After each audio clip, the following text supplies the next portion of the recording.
बातमी अतिशय धक्कादायक अकोल्यामधून महिला शिक्षकांच्या लैंगिक छळाच्या तक्रारी दाखल झालेल्या आहेत। अकोला जिल्ह्यातील उर्दू शाळेमधील हा धक्कादायक प्रकार समोर आलाय। संबंधितांवरती गुन्हे दाखल करण्याचे आयोगाने आदेश दिले आहेत। अकोला जिल्ह्यातील उर्दू प्राथमिक शाळेच्या संचालकांनी महिला शिक्षकांना मारहाण आणि लैंगिक छळ केल्याची तक्रार दाखल झालेली आहे। तशा तक्रारी प्राप्त झाल्यात आणि राज्य अल्पसंख्याक आयोगाचे अध्यक्ष प्यारे खान यांनी या शाळांना भेट दिल्यानंतर ही प्रकरणे आता समोर आली आहेत। या प्रकरणी संबंधितांवरती गुन्हे दाखल करण्याचे आदेश राज्य अल्पसंख्याक आयोगाचे प्यारे खान यांनी दिले आहेत। दरम्यान हे सर्व प्रकरण काय आहे ते आपण पाहूयात। एका काँग्रेस नेत्याच्या शाळांबाबत अनेक तक्रारी आलेल्या आहेत।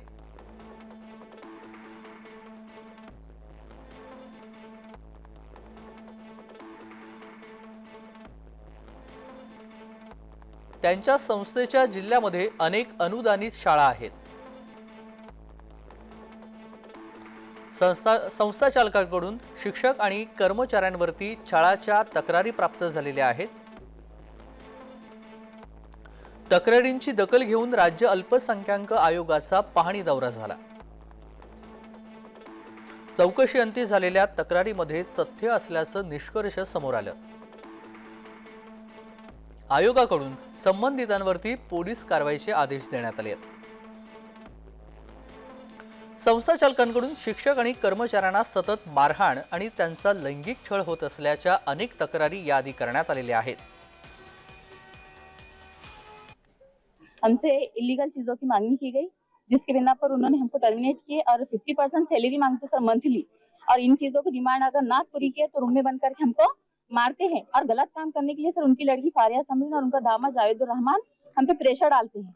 फिर हमने उनकी चीज नहीं माने तो हमारे मस्टर उठाना शुरू कर देते हैं, परेशान करना शुरू कर देते हैं। हम ड्यूटी करने के बाद में भी सर हमको एब्सेंट बताते, यानी हम पे गलत इल्जाम लगाकर हमको परेशान करते। और अगर हम कंप्लेंट बोले कि हम कंप्लेंट करते जाके तो हमारे फैमिली के लोगों को मारने की, टांगे तोड़ने की धमकी। तो अभी कोई चीज नहीं मांगो और ये कंप्लेंट देने के लिए जाओ ना सर, तो बोलता मैं तुम्हारी बंदूक की गोलियां दाग दूंगा अगर मेरे अगेंस्ट कंप्लेंट करेंगे।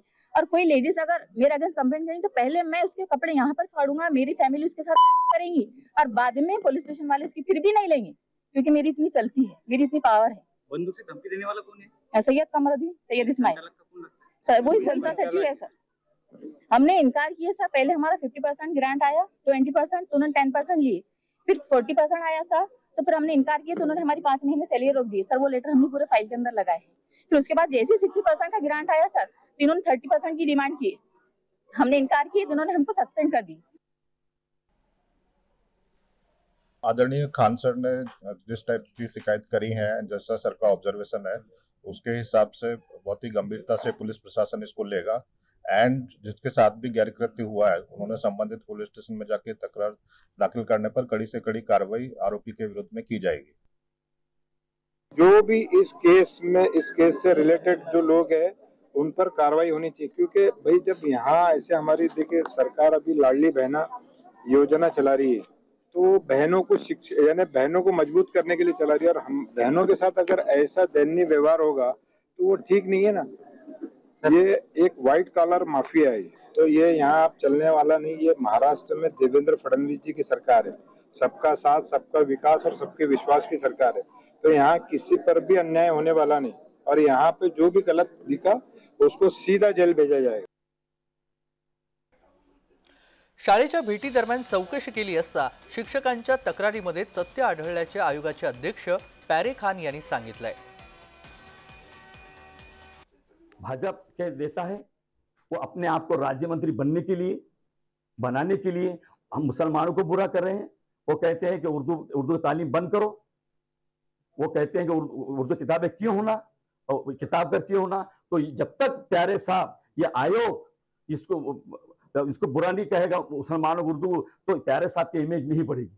तो मेरी इतनी विनंती है कि मेरी खोज चौकसी इसके पहले एलसीबी से हो गई, सीबीआई से हो गई। मेरे यहाँ पर 38 लोग की उसके ऊपर रेड गिरी, मैं इससे बस बरी हो गया। महिला शिक्षकांनी पुढे येत संस्था चालक यांच्या विरोधात लैंगिक छळाबाबत तक्रारी करून देखील त्याला राजकीय रंग देत संस्था चालकांनी निवडणुकीमध्ये काँग्रेसचा प्रचार केल्यामुळे आपल्यावरती आरोप करत कारवाई होत असल्याचा दावा संस्था चालक सय्यद कमरुद्दीन यांनी केलाय। संस्थाचालकांनी हे आरोप फेटाळलेले आहेत।